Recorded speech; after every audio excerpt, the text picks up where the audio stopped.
#1 in the Ozarks. This is KY3 News at 5. Tornadoes ripped through the Ozarks overnight, hitting multiple locations, killing 2 people, injuring dozens. My house picked up off the frame and shifted into my car. And leaving behind widespread damage. Hardest hit were the tourist areas of Branson and Kimberling City. We have team coverage tonight of the destruction stretching from Taney and Stone counties to Berry and Dallas County. Good evening to you and welcome to a split edition of KY3 News at 5. I'm Ethan Forhetz. My co-anchor Emily Wood is live at the Branson Landing tonight, an area that took a direct hit from severe weather overnight. We'll get to her in a second. Those overnight storms killed 2 people, 1 person north of Cassville, another in the Buffalo area. We have reports from those areas coming up, but first we want to show you this brand new video from above the destruction across Taney County, which is the only spot so far that has been confirmed to be a tornado. The National Weather Service saying it was a tornado, an EF2 tornado, traveling a path 22 miles long, starting near Joe Bald Road in Kimberling City, moving into Taney County, down the 76 Strip in Branson, through downtown Branson, over the landing, and then finally ending up about 2 miles east of Kissy Mills. Winds for that twister measuring up to 130 miles an hour. As I said, Emily Wood has been on the ground all day in the Branson area and begins our team coverage tonight. Emily, what are you seeing? Ethan, here in Taney County, they are still in recovery mode. The governor was here this afternoon talking about how the state is supporting teams going through neighborhood after neighborhood just to make sure that there are no people left inside those homes or inside many of these buildings. The good news here is that there have been no deaths reported in Taney County. There have been, though, 33 people injured. We know that for sure. That number could climb as the search continues throughout this afternoon and this evening. But again, no deaths reported. The damage, however, has been widespread. That storm path that you talked about, the twister heading down 76 Boulevard, hitting the landing here, and then continuing on east, taking with it at least 50 homes in Taney County and even more businesses, especially the retail businesses, hit hard here. The attractions, not as many, about a dozen attractions and theaters overall destroyed in the path of that storm. One amazing story that we tracked down out here today came out of the Hilton that you can see over my shoulder here behind me. We found a young couple, ages 19 and 21, newly married. And they tell us an amazing story of how they were able to bring many of the elderly and other tourists inside the Hilton to safety. It was terrifying. It really was. For a lot of people, panicked. Everybody else was. Blake Reed and his wife Andrea arrived in Branson late Tuesday night, settling in for what was supposed to be a romantic trip, when sirens and the sound of breaking glass woke them. All of it was kind of a blur, just going up, running back, checking on people. At the time, they didn't realize a massive EF2 tornado had torn through the Hilton Hotel where they and dozens of others were staying. Blake, a young Air Force veteran, put his military training into action. Threw somebody on my back. Yeah, there's a guy who was naked. All he had was like his jacket around his waist, and there was glass everywhere. I mean, absolutely everywhere. So he put him on his back. The couple ran up and down 10 flights of stairs and through dark hallways, trying to make sure everyone made it to safety. There's a Marine. He was covered head to toe in blood. An air conditioning unit fell on him. Blake Reed says that Marine was a hero. They all worked together, the elderly, their first priority. The Marine were going through the hallways, yelling out, making sure that nobody was stuck under anything. Very proud of my husband. I thought he was awesome, and I just tried to take leads from him, and I was really excited that he did so well. People all around the area tonight are just counting their blessings. Amazing stories of survival like that one you just heard there. Amazingly, no one died in this tornado here in Taney County, but just stories of people helping one another make it to safety, just like you heard there. Now, the path of the storm, as Ethan described, heading straight down 76 Boulevard, hitting the landing here, skipping over the water and heading up toward the Candlestick Inn area. A Branson attraction, if there is ever one. Candlestick Inn has been here 40 plus, almost 50 years now. It was built back in 1962, and it was one of the buildings damaged here. Behind Candlestick Inn, there is a neighborhood, a mobile home park called Hope Park. That area was also damaged. You can see there that inn that you just saw a couple seconds ago. That's part of the Candlestick Inn sign that ended up there at the trailer park.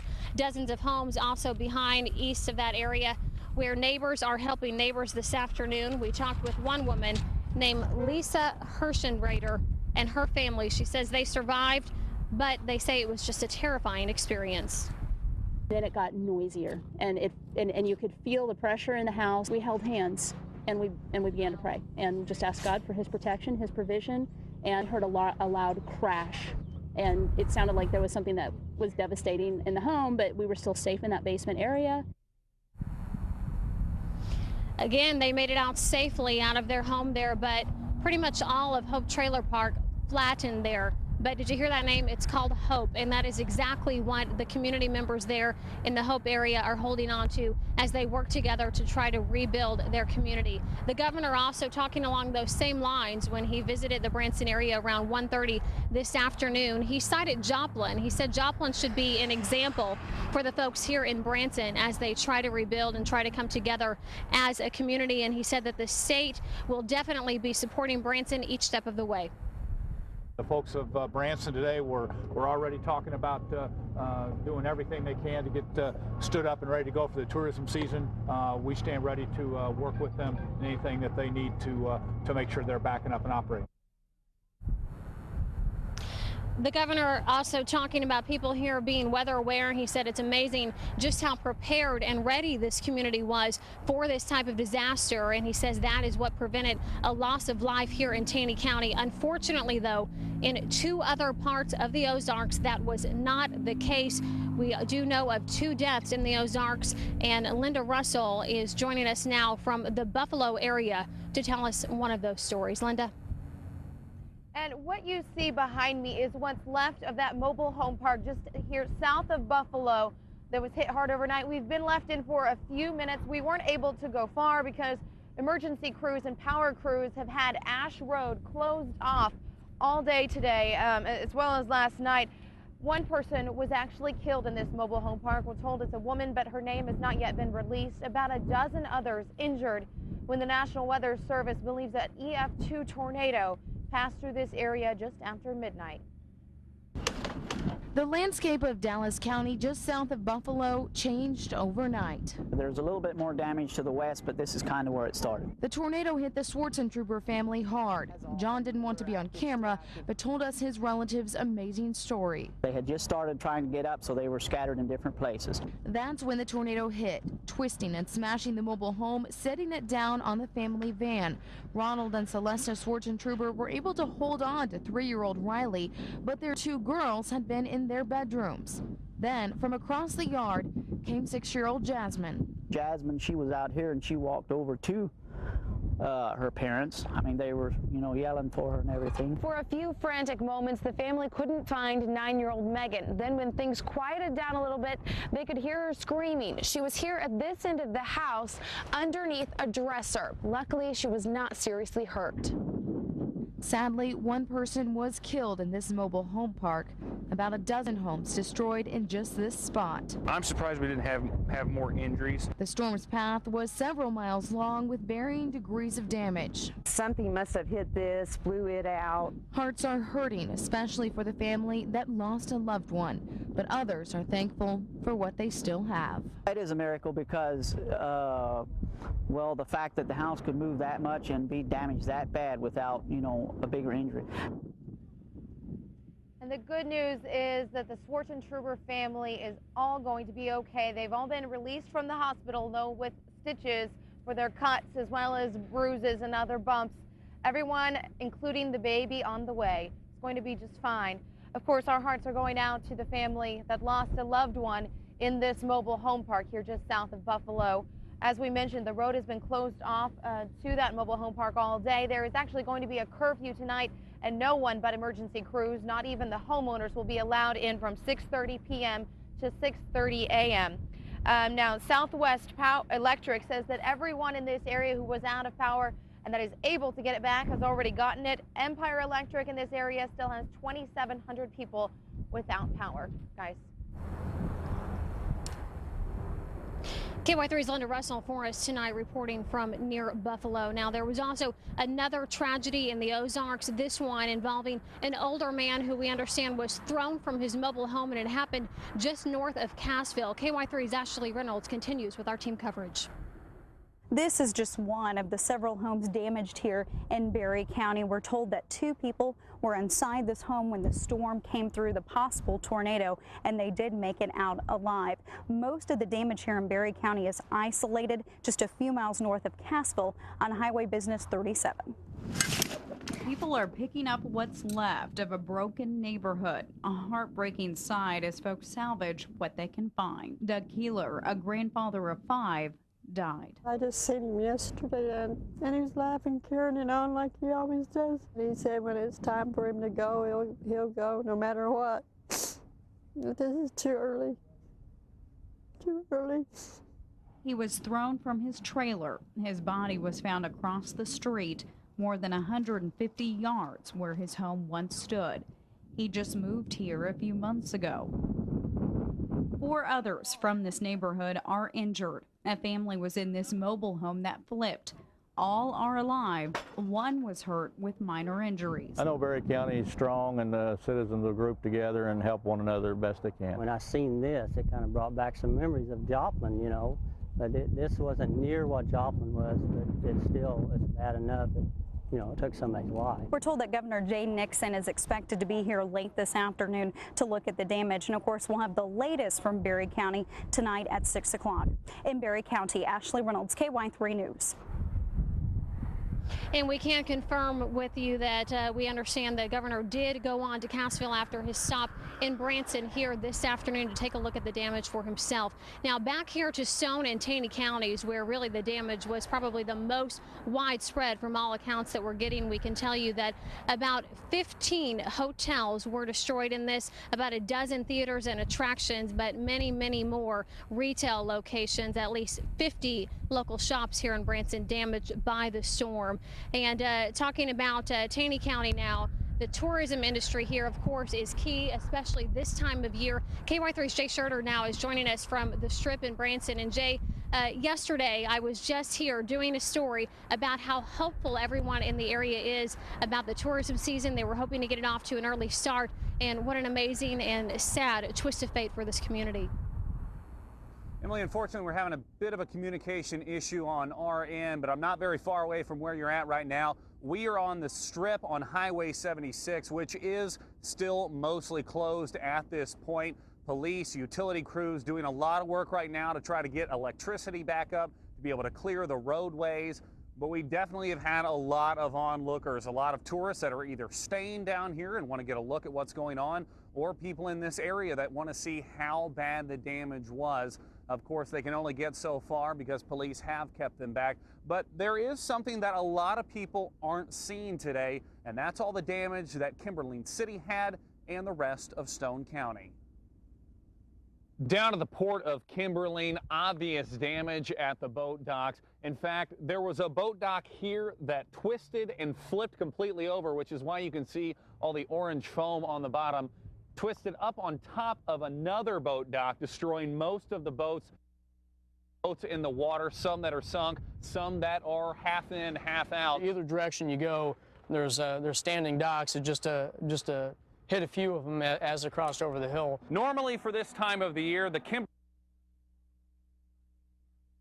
down to the port of Kimberling, obvious damage at the boat docks. In fact, there was a boat dock here that twisted and flipped completely over, which is why you can see all the orange foam on the bottom, twisted up on top of another boat dock, destroying most of the boats. You can see boats in the water, some that are sunk, some that are half in, half out. Either direction you go, there's standing docks. It just hit a few of them as they crossed over the hill. Normally for this time of the year, the Kimberling Inn wouldn't necessarily be full, but there was a fishing tournament in town, so this parking lot was filled with new trucks, new boats, and a lot of people. Well, those trucks were damaged, as were the boats, and as you can see at the hotel itself, windows busted out, railings torn off, a lot of damage here that will take a little while, certainly, to repair. Well, considering the damage that's sustained and how and the number of residents that were there at the time, it's remarkable that nobody really had any serious injuries. An area off of Joe Bald Road took one of the hardest hits here in Stone County.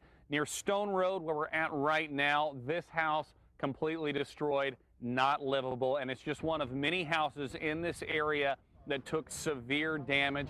We did talk to several residents who said they rode out the storm in their houses. Nobody got seriously hurt. And the rest of it can be put back and made to grow and made to happen again. And that is the big message right now. You heard Governor Nixon talking about it. I believe Emily spoke about it as well, that they don't want to discourage people from coming to this area because a tornado hit. They do believe that they can get everything cleaned up and everything back to normal as much as possible by the tourist season. It's a message that they cannot stress enough, and you'll hear that from business owners here in Branson, over in Kimberling City, everywhere affected by this storm. But it's definitely a sight to see here today, something that a lot of people weren't expecting. Back to you. KY3's Jay Schurter there for us tonight, and we also do want to pass along some very important information for all of you who've been affected by this tornado and by the storms overnight. There is a number for you to call if you do not know about it. It's 211. That is a statewide number that you can call for disaster, shelter, and relief info. We want to put this information up on the screen for you. There are also shelters set up right now by the Red Cross here in town for residents who've been displaced. You can stay at the Branson Recplex. Again, that's the Branson Recplex. Visitors to town, those who are out of town and aren't sure what to do, the Branson Towers is providing a place for you to stay. Now, other shelters around the area include one at Buffalo High School in Buffalo. In Kimberling City, the First Baptist Church is open as a shelter, and over in Lebanon, the Mills Center is open as a shelter. Now, we've been hearing from a lot of people who want to help and they want to know how to help. But right now, as of late this afternoon, emergency management here in Taney County told us that it's just not a good idea to get in your car and sort of self-deploy, as they call it. They say they're still trying to organize what the needs are, figure that out, and they'll put a call out for volunteers if and when they do need that help. Ethan, back to you. I'm sure the volunteers will come running whenever they do. Emily, you know, 2 fatalities is certainly heartbreaking, and our hearts go out to their families, to be sure. But we are so fortunate that that storm hit overnight whenever there were no people walking around the Branson Landing, and you would think nobody really driving around the Strip. Right, Ethan, you're exactly right, and that's something else that emergency management officials have been talking about, just how important it was that everyone was prepared, had an emergency plan in place, they were at home, and they were able to act on that plan, and they believe that's really what saved lives here in the Branson area. Now, the Branson community is trying to get the message out. We will be open for business, is what they're saying. The show must go on is the mantra that the mayor is putting out, but not right now. As you can imagine, this recovery is going to take a while. But I just spoke with one emergency management official, and he tells me that he hopes that visitors will be able to come back in and go on with their plans for the summer as early as next week. Spring breakers and also the summer guests as well. So they want to get things back up and going. Ethan? Be great to see them back on their feet in no time. 5 o'clock co-anchor Emily Wood tonight leading our team coverage from the Branson area. We'll get to some of the other news of the day just ahead, but first, here's another pic of that storm damage, this one coming from the Forsyth area. A viewer who sent this in says her daughter and her 2-year-old granddaughter rode out the storm in the bathtub of the home inside there while windows exploded and that tree was uprooted. Boy, today is a day to be thankful for sure. We're back after this. Springfield police say they do now suspect foul play in the disappearance of a Springfield woman. Linda Riley was reported missing Monday. They do not believe Riley left her residence on West Chicago on her own free will, though. Crime scene investigators have processed and collected evidence from Riley's home. Police are asking anyone with information about Riley or her whereabouts to contact them or Crime Stoppers. You can do that anonymously at 869-TIPS. The Arkansas Department of Education is seeking waivers from the federal No Child Left Behind law. Under the law, all public school students must be proficient in math and literacy exams by the school year 2013-2014. Arkansas is asking INSEAD to set its goals at reducing the gap between those who are proficient and those who are not over a period of 6 years. 11 other states that applied for waivers were recently approved. After a very long night for the storm team, it was a very quiet day weather-wise. Good day to get up and clean up all the damage out there. Ron's storm team forecast is coming up. First, though, your weather school question. People who suffer from arthritis generally feel more discomfort when the air pressure is falling, very high, or rising. Now, your KY3 Storm Team forecast. Well, good afternoon, folks. It's just amazing how fast the weather can change here in the Ozarks. Last night we had those devastating storms. Today, just crystal blue skies across the area. Do want to take a look at the radar, though, just to alleviate any fears that more storms are on the way. We are seeing the all clear in southwest Missouri and northwestern Arkansas. Don't expect any rain for a couple of days. Today, high pressure is building in. You can see all the clear weather over the Ozarks. The storms from yesterday have been moving very quickly through the Ohio and Tennessee valleys. Right now, they extend from the Virginias down through eastern Tennessee into northern Alabama and central Mississippi, so a long way from the Ozarks. They continue to move to the east very quickly this afternoon.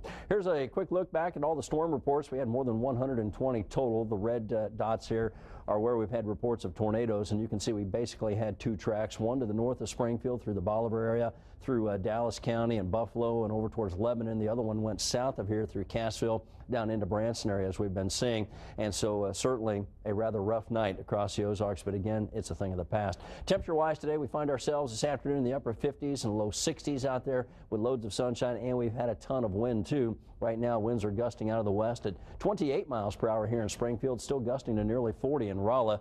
Our peak wind gust here in Springfield today reported to be 52 miles per hour, so very windy. 40 to 64 is our temperature range for today, and because today is a leap day, we did have a half inch of rain, but that set a new record high rainfall for today. Our monthly total now just shy of 2.5 inches, and that's fairly close to average. Let's get a look at the bigger picture. One storm system is waiting in the wings. This one will be in the Ozarks on Friday. It's going to move very quickly, and when it does move across the Ozarks, it's going to draw down some colder air, so it looks like a bit chillier for Saturday and Sunday, although it does look dry. Our weather map for tomorrow shows quickly an area of low pressure developing out here in southwestern Kansas. Warm front lifts back to the north very quickly across the plains. That's going to return a strong south wind to the Ozarks and should bring up some much warmer air. With that, we'll see our high temperatures bump up quite a bit tomorrow afternoon. It could be pushing 70 across the area. Speaking of which, here's a look at those high temperatures, middle to upper 60s from Springfield north. Once you get from Springfield south down into northern Arkansas, it's going to be a beautiful spring day, wonderful way to start off the month of March with temperatures in the lower 70s. Our forecast then for tonight, with a clear sky, 35 to 38, very light south winds, and then for tomorrow, 68 in Springfield, 72 in Harrison. We'll have a good deal of sunshine, but watch out for the winds. They'll be back from the south at 20 to 30 miles per hour with higher gusts. With that, keep in mind fire danger is going to be elevated. 7-day forecast shows just a tiny chance for rain on Friday, high temperature of 60. Over the weekend, 48 on Saturday, 53 on Sunday. Quick check of our weather school question this afternoon. We are talking about folks who suffer from arthritis generally feel more discomfort when the air pressure is falling. The theory is that the air pockets within your bones tend to expand a little bit, creating some pressure on there and causing a little bit of pain. Okay, makes sense. Thanks, Ron. Well, your neighbors around the Ozarks have been helping us document severe weather damage all around our area. We'll see more of their pictures just ahead.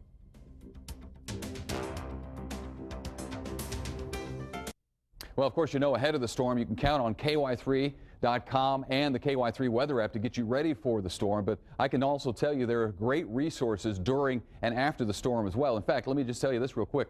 Last night, I have satellite television. Prompter can just stay there. I had satellite television, and whenever the storm moves through, you lose your satellite television. Well, I went to KY3.com/live, and on my computer, I was able to watch KY3's coverage, Ron and the storm team, as they were doing it live. And I also could pull up with my my smartphone, the KY3 weather app. I pulled up the radar. So I was good to go as I watched the storm move through with the help of KY3. This is KY3.com now, and right now we have on our page, you can see storm resources right there on the front page.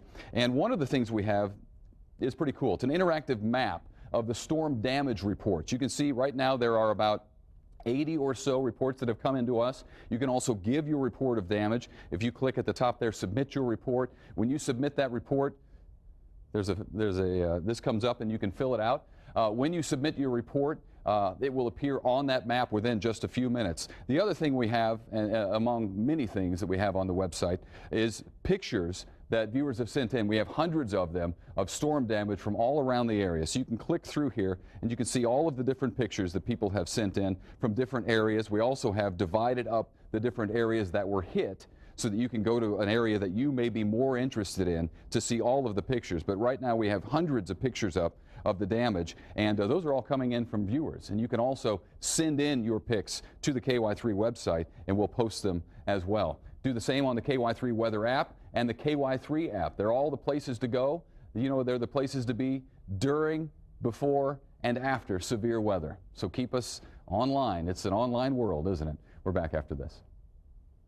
Well, we know tonight that the National Weather Service has confirmed one tornado, that being an EF2 in the Branson area. It was a tornado with a 22-mile-long track.